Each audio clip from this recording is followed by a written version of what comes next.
If you drive, walk, or put a kid on a school bus in one of about a dozen American cities, you just lost something you never agreed to give up: a say in what shares the road with you.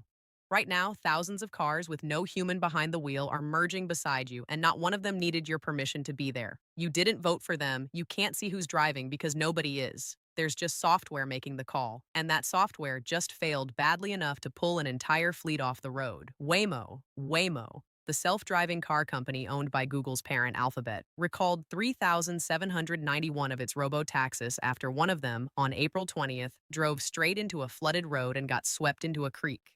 No passenger, no injuries, just an empty machine, washed off the road by water it was supposedly built to recognize. And just 9 days after this recall went public, a single incident would prove the fix never actually worked.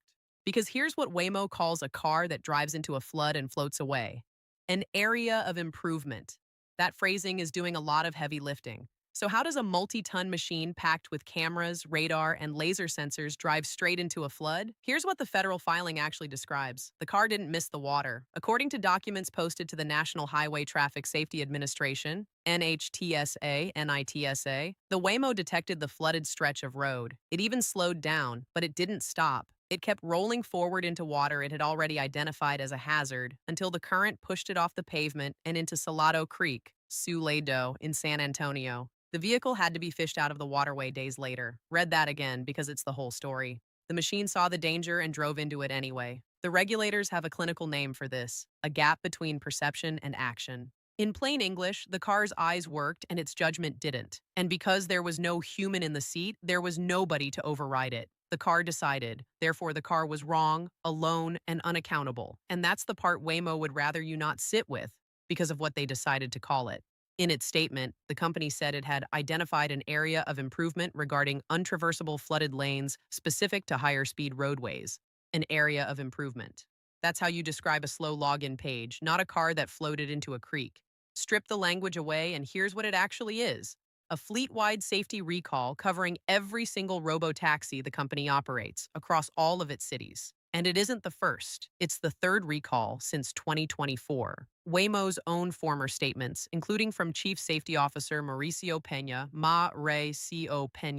have framed these recalls as proof the company takes safety seriously. But you don't get to brand your third recall in 2 years as diligence. At some point, it's a pattern. Hold on to that recall date. What happens 9 days later tells you everything. Strip the language away, and one question is left: who benefits from putting these cars on your road anyway? Follow it.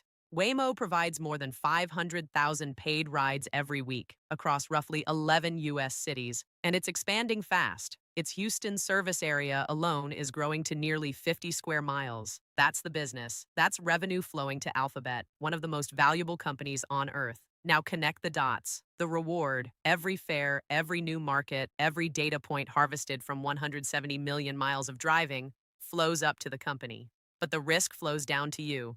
You're the one sharing a wet highway with a car that can't reliably tell a flooded lane from a dry one. You're the one whose kid crosses the street where these things turn, and you never got a vote on any of it. No city council you elected, no ballot measure put 3,800 driverless cars on your road. A corporate rollout did. The profit is private. Therefore, the road is the place where the cost gets paid, and the road belongs to all of us. That's the quiet part. The loud part is what they did next. And here's the part that should concern every driver in America. When Waymo filed this recall, it didn't pull the cars off the road and rebuild them. It pushed a software patch over the air to all 3,791 vehicles at once, the way your phone downloads an update overnight. The fleet stayed on the street. The message was handled. 9 days after NHTSA posted that recall, another Waymo drove into standing water, this time stalling in a flooded midtown street in Atlanta for about an hour before it could be recovered. The patch that was supposed to fix exactly this failed, and Waymo's response told you everything. It suspended service in 5 cities at once and acknowledged it still has no permanent fix. The most advanced robotaxi fleet on the planet cannot reliably operate in the rain, and the company knows it. Picture this. You're driving home in heavy rain, wipers on high, traffic crawling. The car ahead of you brakes and just stops, dead in the lane. No hazard lights that mean anything, no driver to wave through your window, no one to honk at. Just a sealed pod of sensors that has decided on its own that it's done moving. and you're stuck behind it in the worst possible conditions. That's not a glitch on a screen. That's your commute, your kid's school route, your emergency. And once the door is open, it doesn't close. If a car this advanced can't handle rain after a fleet-wide recall, the obvious next question is what else it can't handle. And the federal docket is already answering. NHTSA and the National Transportation Safety Board, NTSB, are jointly investigating a January incident in which a Waymo struck a child near an elementary school in Santa Monica during morning drop-off. The same two agencies are looking into Waymo robotaxis failing to properly handle school buses in Austin. Floods, children, school buses, three separate failure modes, three separate problems, all live at once. But this is where most drivers get blindsided. None of it is slowing the rollout. While the flood fix was still failing, the company kept expanding into new cities and bigger service areas. The cars get smarter on paper and more numerous on the street, governed entirely by remote updates that can change how thousands of vehicles behave overnight, with no one local, elected, or accountable in the loop. And the people building this know exactly where it's headed. They just frame it as progress. Now, supporters will say these cars are statistically safer than you are.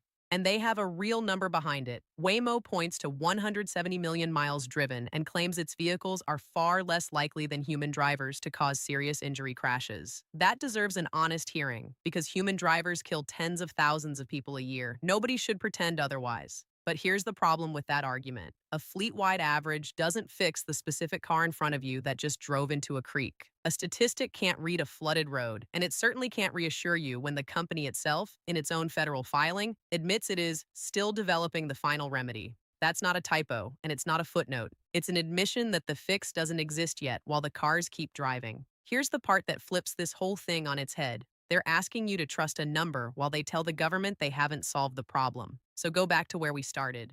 Thousands of driverless cars on the road you use every day, recalled for a defect that can sweep one into a creek, and patched with a fix that failed in 9 days. You didn't approve them, you can't override them. And the company running them just told federal regulators in writing that the real solution still doesn't exist. This isn't about whether self-driving cars are the future. It's about who decides the terms. And right now, it isn't you. Once thousands of these are normalized on every street, pulling them back won't be simple, cheap, or quick. It'll be treated as infrastructure too big to touch. Who decided these belonged on your road? Because nobody asked you. You never voted to share your road with a car that can't read a flood.